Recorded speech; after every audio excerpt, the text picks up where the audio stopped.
Good morning, afternoon, or evening, whenever you're watching this lecture. I want to introduce you to sociology. This may be your first time taking a sociology class, it may be your first time taking an online class, but that's fine. This is my first time teaching one, so we're going to learn a little bit together this semester. Today's lecture will be on the first chapter of the textbook. This chapter will introduce you to what sociology is and some of the founders of sociology. So, what is sociology?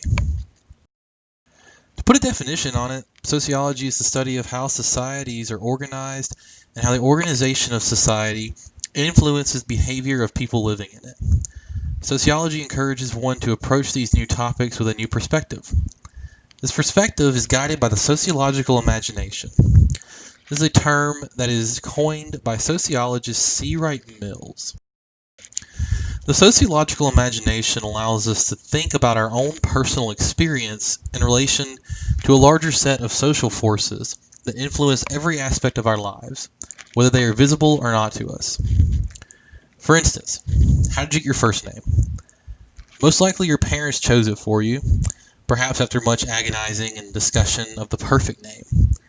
Perhaps you're named after a beloved grandparent. Maybe it's the name of someone that they thought would bring you good luck. You may have chosen an entirely new name for yourself and had it legally changed. In some sense, choosing a name is a very private, individual level decision, tied to a parent's personal tastes and their hopes for their child. But your name is also tied to a larger culture and influenced by social pressures outside your family. While your parents most likely picked your name, they probably weren't completely free to name you anything that they wanted. Take the case of parents in Tennessee who wanted to name their child Messiah. A judge changed the boy's name to Martin, arguing that the name Messiah was not in the child's best interest.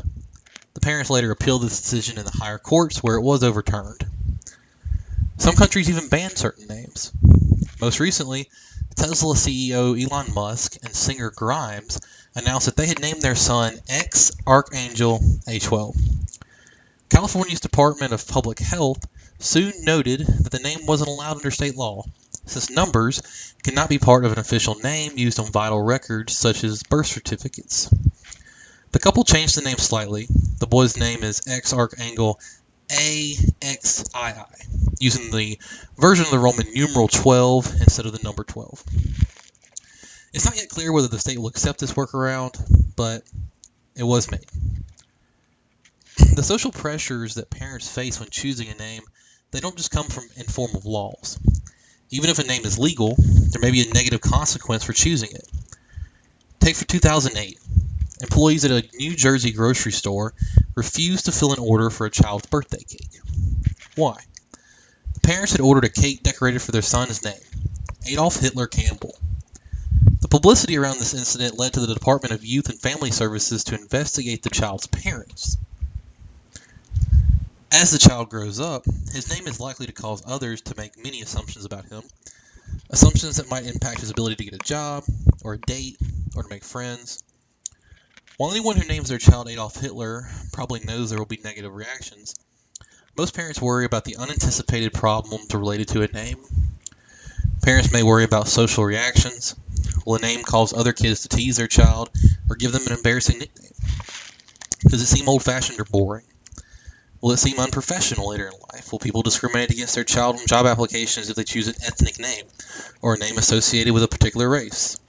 So even though choosing a child's name is a very personal decision made by individual families, it's also a social decision, and one that can have far-reaching consequences for a child's life. So sociology, this discipline emerged in the mid-1800s as population began to rise around the world. The creation and the popularization of sociology ultimately was driven by the Industrial Revolution, which began in Europe in the 1700s and the United States in the 1800s. So as the United States and the world became more industrialized, a division of labor began taking place. People started to become more reliant on others to survive. According to philosopher Adam Smith, he argued that the division of labor was the most important factor in the wealth of nations. So the division of labor is something you need to understand. The text textbook does a good job explaining this concept, but if you're looking for something a little quicker, more on the nose, or if you learn better from hearing and seeing, there is a video embedded in this image on the slide. If you download the PowerPoint slides on Blackboard, where I've uploaded the file, you can click on this image and the video will open up in another tab. It's not required that you watch this video, but if you want to learn more about the division of labor, here is your opportunity. Karl Marx. This is the first key figure of sociology for us here. Many of you have probably heard this name in the past, but maybe you don't know about his contributions to the discipline of sociology. Marx concluded that all societies are based on social conflict, a struggle between groups that have differing interests and needs. Marx argued that the central conflict in an industrialist, capitalist society is between two groups, or classes, the owners and the workers. Capitalists own important resources, like factories, and they determine how workers do their jobs. Workers only truly own their labor, or the capacity to work. They sell this to the capitalists for wages. Capitalists want to accumulate more and more wealth for themselves, and the way to do this is to organize work in such a way that workers receive lower and lower wages for their labor. Part of the capitalist strategy is to put workers in competition with one another, so that workers view each other as enemies rather than organizing together to fight the capitalists. Workers, on the other hand, want higher wages and more control over the labor process, to be able to decide how they work. So, capitalists want to pay workers less and less for their work, while workers want to be paid more for what they do. From Marx's perspective, this class conflict defines a capitalist society. Such class conflict is so consuming and so important that Marx imagined that all other aspects of our lives, politics, culture, the family, were defined by the economic system and the tensions within it. Marx was a relational sociologist. Rather than focusing on properties and characteristics of individuals, he argued that individuals are defined by their relationships with others and with the social institutions such as the economy. One of the central aspects to Marx's work was the idea of alienation, the feeling of being disconnected from others, from work, and even from our own sense of humanity. Marx suggested that alienation was one of the core problems with capitalism. Workers must compete for jobs, so they're alienated from each other. Capitalists, they tell the workers how to make things, which results in alienation from the labor process itself. Finally, workers have little control over what they make, resulting in alienation from the things that they produce. Altogether, Marx argues that workers are alienated from their humanity, since they are in tension with other workers and have little control over their work lives. So our next key figure here in sociology is Emil Durkheim. Like Marx, Durkheim is also interested in the emergence of capitalism and its effects on society. Rather than focusing on class conflict like Marx, Durkheim focused more on the structural properties that help explain life in society. Now, by structure, we mean forces that impact individual behavior and are produced by individual behavior. So Durkheim was not as focused on the division of labor as Marx was. Rather, Durkheim was more interested in society as a whole. Durkheim argued that it was important to see how people in a society were connected. He called these patterns of connection solidarity. So first we have mechanical solidarity. This is where parts of society are connected. Society is extremely cohesive and people are highly integrated with each other. Think of a watch or a machine made of parts that all rely on one another and are integrated together for a single purpose. Or think of a family, where every member of the family knows every other member. The family is a cohesive, integrated unit, and family members generally have clear roles and expectations for each other. Second, we have organic solidarity. This is where some members of society are very distantly connected to one another, but members increasingly rely on each other. The United States is characterized by organic solidarity. Many of us almost have no connection with the people who grow the food we eat or make the clothes that we wear. And yet we depend on the food and the clothes to survive. So integration. This is how tied in one is as an individual to others. One of the big challenges to the college experience, for example, is integration. Feeling like you belong, that you fit in with others around you. Durkheim argued that you can have too much integration as well, where you feel trapped by a group, like it's inescapable. Or you can have too little integration, where you feel like you're alone, without connections to others. The important insight here is that your social ties to others have a big impact on you. So then we have regulation. Regulation is the idea that all groups have rules, both formal and informal. These rules are called norms. Think of the norms of a classroom for a moment. If you want to speak or ask a question, you raise your hand. If you haven't been in a classroom before, you might not know that. In fact, it's a skill that many children in kindergarten have to learn.